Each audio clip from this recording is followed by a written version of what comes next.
एक ऐसा प्राचीन रहस्य जिसे सदियों तक केवल कुछ चुने हुए लोगों के लिए ही सहेज कर रखा गया था। आज हम बात कर रहे हैं महावाक्य उपनिषद के उस गूढ़ ज्ञान की जिसे असल में रहस्यों का भी रहस्य माना जाता है। सोचिए, खुद सृष्टि के रचयिता भगवान ब्रह्मा ने इस ज्ञान को गुह्यात गुह्या परमेशा कहा। इसका मतलब है, जो रहस्य हम सबसे गहरा समझते हैं ना, ये ज्ञान उससे भी कहीं ज्यादा गहरा है। ये कोई आम ज्ञान नहीं, बल्कि एक छिपे हुए परम सत्य की खोज है जो हर किसी के लिए नहीं है। तो सवाल ये उठता है कि आखिर ये इतना रहस्यमयी ज्ञान है क्या, जिसे केवल योग्य और अधिकारी साधकों को ही दिया जाता था। चलिए आज इस उपनिषद के जरिए इस परम रहस्य से पर्दा उठाते हैं। तो सबसे पहले ये जानना जरूरी है कि इस परम ज्ञान को पाने का सच्चा अधिकारी कौन है जो इसके लिए तैयार है। देखिए, भगवान ब्रह्मा ने बहुत साफ साफ कहा था कि ये उपदेश केवल उन्हीं को देना चाहिए जो सात्विक गुणों से भरे हों, जिनका मन बाहर की दुनिया की भागदौड़ से हटकर अपने अंदर की ओर मुड़ा हुआ हो, और जो अपने गुरु की सेवा में पूरी तरह से डूबे हुए हों। यानी कि ये ज्ञान पहले पात्रता देखता है, फिर मिलता है। अच्छा, अब उस मूल समस्या की बात करते हैं जिसका हल ये उपनिषद हमें बताता है। और ये समस्या है अज्ञान का वो घना अंधेरा, वो पर्दा जो हमें बंधनों में जकड़ कर रखता है। इस अंधकार को शास्त्रों में अविद्या कहा गया है। ये वो तमस्यानी अंधेरा है जो हमारी आत्मा के असली स्वरूप को, हमारी असलियत को ढक लेता है। इसी अविद्या की वजह से हम खुद को और इस दुनिया को उस परम सत्ता से अलग देखने लगते हैं। और सच पूछिए तो यही सारे दुखों और बंधनों की असली जड़ है। यहाँ पर अविद्या और विद्या के बीच का फर्क बिल्कुल साफ है।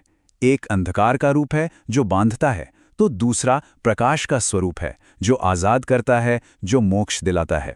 एक हमें दुनिया में भेद दिखाता है, तो दूसरा उसी दुनिया में एकता का अनुभव कराता है। तो फिर सवाल यह है कि इस अज्ञान के अंधकार से बाहर कैसे निकला जाए, इसका उपाय क्या है। उपनिषद हमें ज्ञान के प्रकाश यानी विद्या का रास्ता दिखाता है। उपनिषद में एक बहुत ही खूबसूरत मिसाल दी गई है। ज्ञान को सूरज की तरह बताया गया है, एक ऐसी रोशनी का गोला जो खुद से चमकता है और जो अज्ञान के अंधेरे को एक ही पल में खत्म कर देता है। बिल्कुल वैसे ही जैसे सूरज के उगते ही अंधेरा कहीं छिप जाता है ना? वैसे ही ज्ञान के आते ही अज्ञान का कोई वजूद नहीं रहता। और इस ज्ञान को पाने का रास्ता कहीं बाहर नहीं, हमारे अंदर ही है। हमारी अपनी सांसों में। हर सांस जो अंदर आती है और बाहर जाती है, वो अनजाने में ही हंसः सो हम का जाप कर रही है। ये हमें हर पल याद दिलाता है कि अहम यानी मैं उस सह यानी परम सत्य से अलग नहीं, बल्कि उसी का हिस्सा हूं।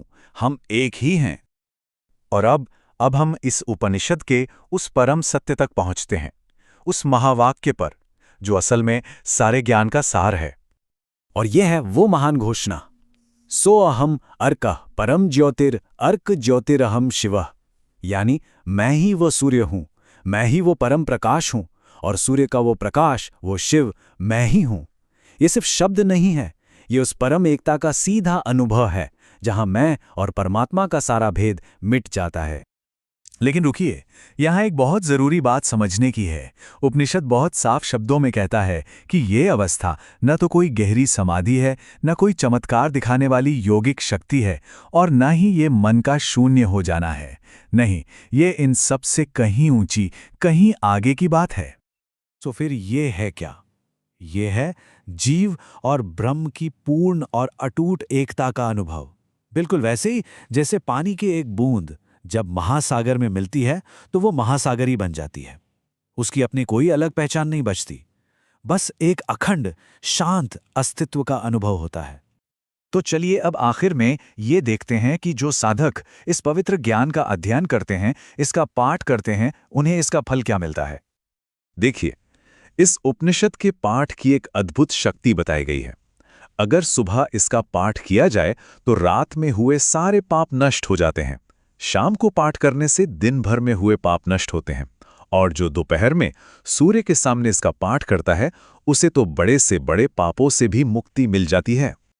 दोपहर का पाठ तो इतना शक्तिशाली है कि यह साधक को 5 महापातकों से भी मुक्त कर सकता है। और ये कोई छोटे मोटे पाप नहीं, इनमें ब्रह्म हत्या और परस्त्री गमन जैसे सबसे गंभीर पाप भी शामिल हैं। जरा सोचिए, इस ज्ञान की शुद्ध करने की शक्ति कितनी जबरदस्त होगी। और इसका अंतिम फल क्या है?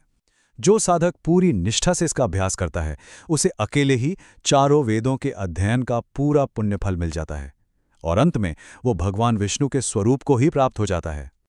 तो ये पूरी चर्चा हमें एक बहुत गहरे सवाल पर लाके छोड़ देती है। अगर उस परम प्रकाश का, उस ज्ञान के सूर्य का स्रोत हमारे अंदर ही है, तो फिर हम उसे बाहर की दुनिया में कहाँ ढूंढ रहे हैं?